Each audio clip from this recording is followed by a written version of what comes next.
శ్రీరామనవమి పర్వదినం సందర్భంగా బుధవారం గుంటూరు నగరంలో శ్రీరామనవమి శోభాయాత్ర ఘనంగా నిర్వహించారు. గుంటూరు పశ్చిమ నియోజకవర్గ పరిధిలోని బృందావన్ గార్డెన్స్ లో వెంకటేశ్వర స్వామి ఆలయం నుంచి బయలుదేరిన శోభాయాత్ర బ్రాడిపేట, అరండల్పేట, శంకర్ విలాస్, లాస్ సెంటర్, జిన్నా టవర్ తదితర ప్రాంతాలలో వైభవంగా నిర్వహించారు. ఈ కార్యక్రమంలో శ్రీరామచంద్రుడు, ఆంజనేయ స్వామి జెండాలను చేతపట్టుకొని జై శ్రీరామ్ అంటూ నినాదాలు చేశారు.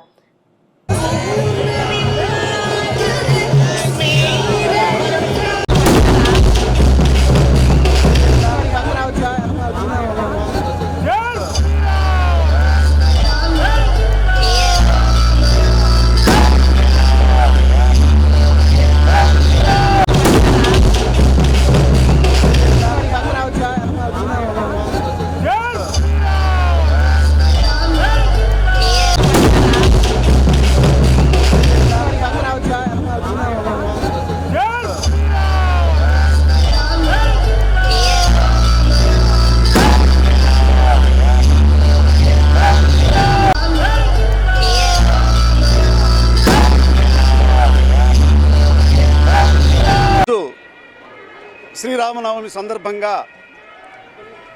మన గుంటూరు పట్టణ పౌరులు అందరూ కలిసి శ్రీరామ శోభాయాత్రను జరుపుతున్నారు. ఇటువంటి కార్యక్రమంలో పాల్గొనడానికి నాకు ఆహ్వానం వచ్చినప్పుడు నిజంగా ఇది సాక్షాత్తు ఆ రాములు వారే ఇచ్చినటువంటి గొప్ప అవకాశం, వారి ఆశీస్సులతోనే ఇది జరుగుతున్నది అని భావన చేసి నేను ఇక్కడ రావడం జరిగింది.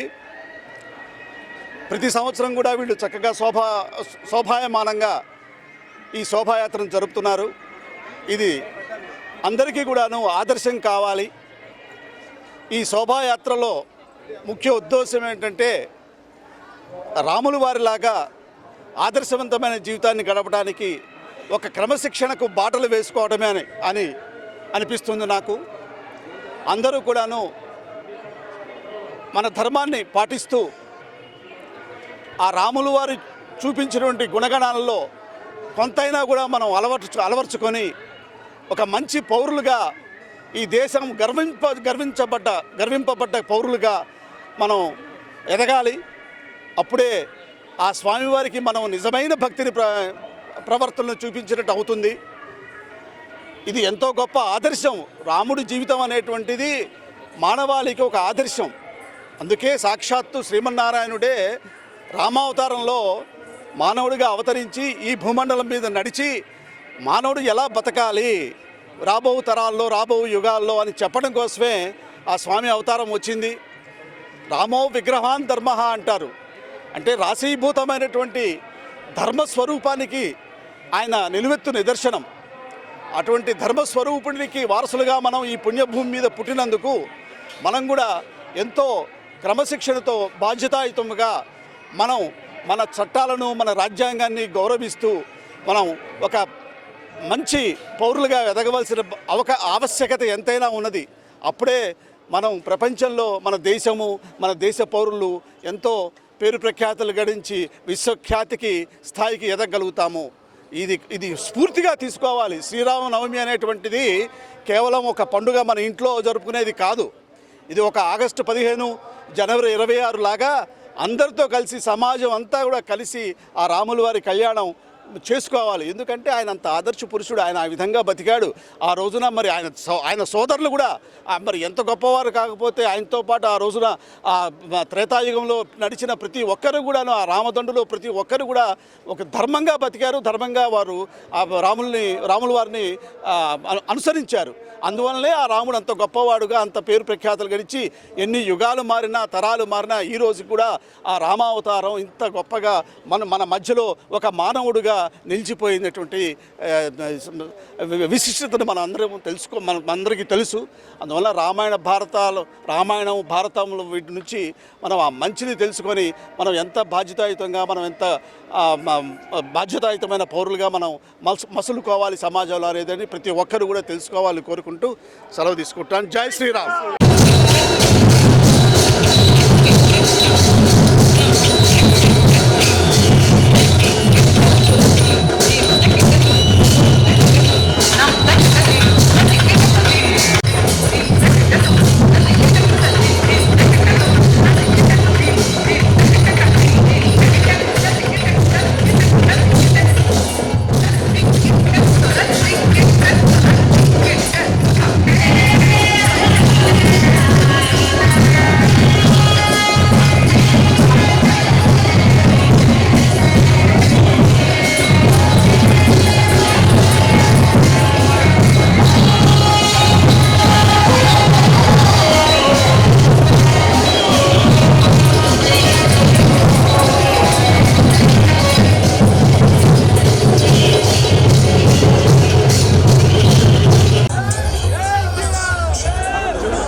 ప్రభుత్వానికి రాష్ట్ర వ్యాప్తంగా దేశవ్యాప్తంగా ప్రతి ఒక్కరు కూడా ఉండాలని మనస్ఫూర్తిగా ఆకాంక్షిస్తూ మరొకసారి ఆ సీతారాముల కళ్యాణాన్ని ఈరోజు అందరూ దర్శించుకొని అందరూ సుఖ సంతోషాలుగా ఉండాలని మనస్ఫూర్తిగా కోరుకుంటూ మరొకసారి శ్రీరామనవమి శుభాకాంక్షలు తెలియజేసుకుంటున్నారు. మరొకసారి ఇంత పెద్ద ఎత్తున కూడా ఆర్గనైజ్ చేసి మా అందరినీ కూడా పిలిచినటువంటి ఈ యొక్క కమిటీకి ముఖ్యంగా నరేంద్ర గారికి ఆ శుభాకాంక్షలు తెలియజేస్తున్నాను. Thank you. శ్రీరామనవమి చేసుకుంటూ మరి 7 సంవత్సరాలుగా మరి గుంటూరు పట్టణంలో శ్రీరామనవమి శోభాయాత్ర బ్రహ్మాండంగా జరుపుకోవడం మనందరికీ కూడా తెలిసింది. మరి ప్రతి సంవత్సరం కూడా రెట్టింపు ఉత్సాహంతో అందరూ కూడా ఈ కార్యక్రమంలో పాల్గొనటం చాలా సంతోషం. మరి ఆ శ్రీరాముని పాలన మరి రాష్ట్రంలో ఎప్పుడు ఉండాలని చెప్పి మరి శ్రీరాముడు ఎలాంటి పాలన ప్రతి ఇంటికి కూడా ఆనందం కలిగించాడో ఈరోజు జగన్మోహన్ రెడ్డి గారు కూడా ప్రతి ఇంటికి కూడా ఆనందం కలిగిస్తా పాలన జరుగుతోంది. శ్రీరాముడు జగన్మోహన్ రెడ్డి గారు కూడా మరి మంచి మెజార్టీతో గెలవాలి అని చెప్పి నేను మనస్ఫూర్తిగా కాంక్షిస్తూ మరి మరోసారి అందరూ కూడా